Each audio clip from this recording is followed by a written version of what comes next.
أعوذ بالله السميع العليم من الشيطان الرجيم من همزه ونفخه ونفثه.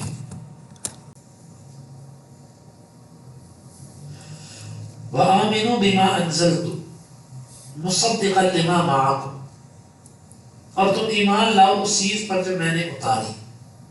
یہاں پر اس سے مراد قرآن مجید ہے، قرآن پر ایمان لاؤ. مصدقا لما معکم، جو تصدیق کرنے والی ہے اس چیز کی جو تمہارے پاس ہے. قرآن تصدیق کرتا ہے اس چیز کی جو ان کے پاس ہے. یہ تصدیق تین طریقوں سے ہے. نمبر ایک، تورات اور انجیل کے اندر یہ لکھا ہوا تھا کہ ایک نبی آئے گا، اس کے اوپر اللہ کتاب اتارے گا. اللہ کے نبی نے آ کے اور قرآن نے آ کے تورات اور انجیل کی کہی ہوئی بات کو سچا ثابت کر دیا. کیونکہ اگر قرآن نہ آتا اور نبی نہ آتا تو تورات کی بات جھوٹی ہو جاتی. تو قرآن نے اور نبی نے آ کے تصدیق کی، مصدقا لما معکم، جو تمہارے پاس ہے اس کی تصدیق کرتا ہے. نمبر دو، تصدیق کرنے کا مطلب یہ ہے اس کتاب کے اندر لکھا ہوا ہے کہ تورات اور انجیل واقعی اللہ کی کتابیں ہیں، موسیٰ اور عیسیٰ واقعی اللہ کے نبی ہیں. تو گویا کہ اس قرآن نے ان کی تصدیق کی. اگر یہ قرآن یہ کہتا کہ وہ کتابیں ہی نہیں ہیں اللہ کی، وہ نبی ہی نہیں ہے، تو پھر ایک الگ چیز ہوتی. اسے تو تصدیق کی ہے. تیسری بات یہ، توحید کے مضامین جو تورات انجیل کے اندر ہے وہی قرآن کے اندر ہے.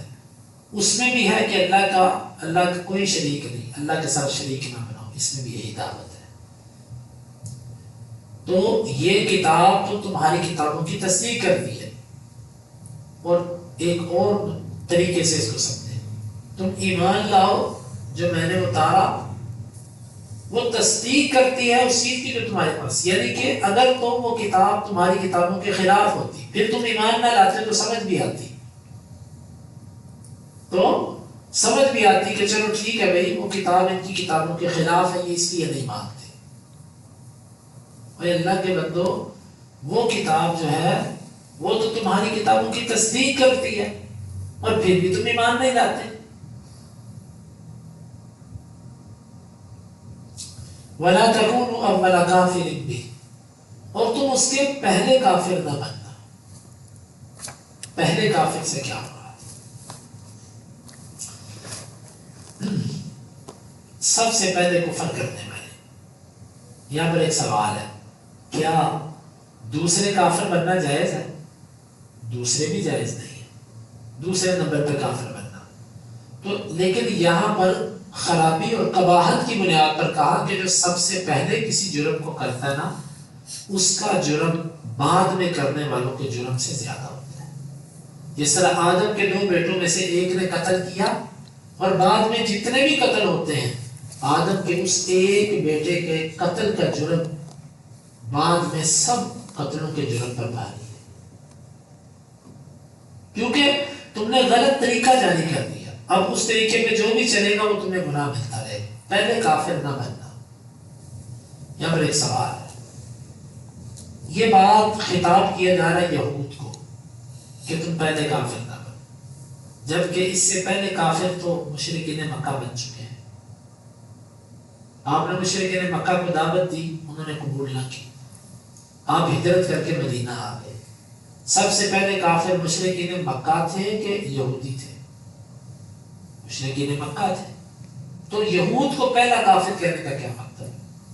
تو اس کا مطلب ہے علم ہونے کے بعد، اپنی کتابوں میں پیشین گوئی پڑھنے کے بعد اہل کتاب میں سے پہلے کافر نہ بننا.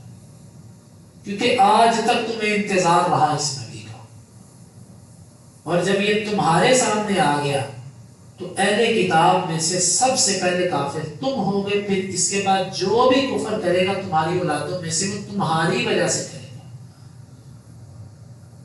اگر تم آج مسلمان ہو جاتے ہو تو تمہاری اولادیں بھی مسلمان ہوں گی. تو پہلے کافر نہ بننا اہل کتاب میں سے، یا علم ہونے والوں میں سے پہلے کافر نہ بننا.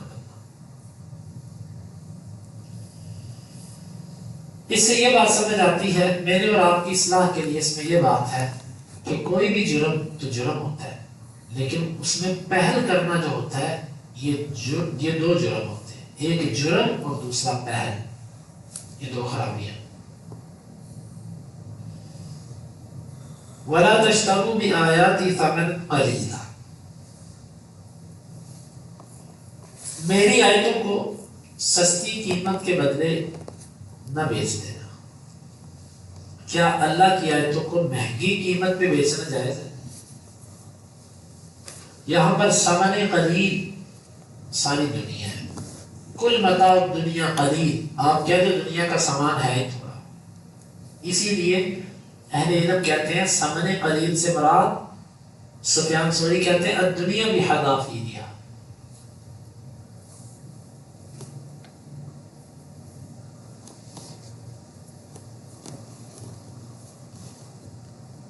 کول سفیان ثوری کا نام میرے منہ سے نکل گیا، ابھی مجھے اچھی طرح ضبط نہیں ہے، محمد بن سیرین کا ہے غالباً، یا سفیان ثوری کا یا کسی اور کا، کہ وہ کہتے ہیں دنیا ساری کی ساری قلیل ہے۔ تو وَلَا تَشْتَرُوا بِآيَاتِي ثَمَنًا قَلِيلًا، میری آیتوں کو دنیا کے بدلے نہ بیچو، چاہے تمہیں ساری دنیا بھی مل جائے ایک آیت کو بدلنے کے بدلے۔ یہاں پر ایک اس آیت کا صحیح معنی ہے اور دوسرا وہ معنی جو بعض لوگ کرتے ہیں۔ اس کا صحیح معنی یہ ہے میری آیتوں کو نہ بیچو، یعنی میری آیتوں کو نہ بدلو قیمت کے بدلے، دنیا کا مال لینے کی خاطر میری آیتوں کو بدل نہ دینا، ہیر پھیر نہ کر دینا، یہ معنی ہے اس کا۔ کیونکہ یہودی ایسا کرتے تھے، وہ احکامات بدل دیتے تھے، امیر کے لیے اور مسئلہ، غریب کے لیے اور مسئلہ، تحریف کر دیتے تھے۔ تو یہ کہا گیا کہ دنیا کا مال لینے کی خاطر یہ کام نہ کرو۔ اور دوسرا معنی اس کا جو بعض لوگوں نے کیا وہ یہ ہے کہ میری آیتوں کو نہ بیچو، یعنی میری آیتوں کو پڑھانے کے بدلے پیسے نہ لو۔ یہ قول ابو حنیفہ رحمہ اللہ کی طرف بھی منسوب ہے، اسی لیے ان کا موقف یہی ہے کہ دین پڑھنے پڑھانے پر اجرت نہیں دی جا سکتی، قرآن پڑھنے پڑھانے پر اجرت دینا جائز نہیں۔ لیکن چونکہ آج سبھی لوگ یہ کرتے ہیں، کوئی حنفی ہے یا نہیں ہے، یا پر وہ امام صاحب کے فتوے کو نہیں مانتا، یا پر کہتے ہیں نہیں جی وہ ہمارا عمل جو ہے نا وہ اس فتوے پر نہیں ہے، یعنی کہ اصل امام صاحب نہیں، اپنی پسند اور ناپسند دیکھی جاتی۔ اور اسی طرح جماعت المسلمین یہ ایک گروہ ہے، یہ لوگ بھی قرآنی آیات کو پڑھنے پڑھانے پر اجرت لینے کو حرام سمجھتے ہیں، جبکہ اس آیت کا یہ معنی نہیں۔ صحیح بخاری کے اندر آتا ہے، اللہ کے نبی صلی اللہ علیہ وسلم نے فرمایا ان احق ما اخذتم علیہ اجرا کتاب اللہ، بہترین حق وہ ہے جو تم اللہ کی کتاب پڑھ لیتے ہو۔ تو یہاں سے قرآن پر اجرت دینا جائز تو ہے، کوئی بندہ طے کر لیتا ہے کہ میں اتنے پیسے لوں گا پھر پڑھاؤں گا، جائز ہے، وہ الگ چیز ہے کہ یہ چیز ذرا دنیا داری کی طرف نکل جاتی ہے، پھر ذہن بالکل اس طرف چلا جاتا ہے، جس طرح کہ ہم دیکھتے ہیں کہ آج کل یہ بالکل ایک کاروبار بنا لیا لوگوں نے، دین کو بالکل کاروبار۔ لیکن جہاں تک جواز اور عدم جواز کی بات ہے تو جو لوگ کہتے ہیں نا نہیں جائز، اس پر کوئی دلیل نہیں، طے بھی کیا جا سکتا ہے کہ میں اتنے پیسے لوں گا پھر دم کروں گا، یا اتنے پیسے لوں گا پھر پڑھاؤں گا، طے کرنے میں حرج کوئی نہیں ہے۔ لیکن کوشش یہ کرنی چاہیے کہ انسان جس طرح اس نے مفت سیکھا اسی طرح مفت سکھائے، اس میں برکت ہے، اس میں خیر ہے۔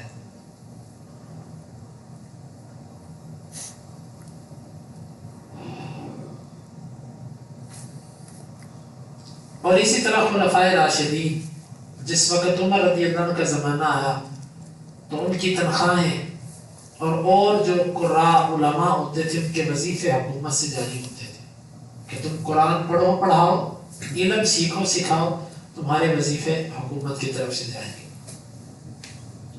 وَلَا تَشْتَرُوا بِآيَاتِي ثَمَنًا قَلِيلًا وَإِيَّايَ فَاتَّقُونِ، اور صرف مجھ ہی سے تم ڈر جاؤ، میرے سوا کسی سے نہیں ڈرنا۔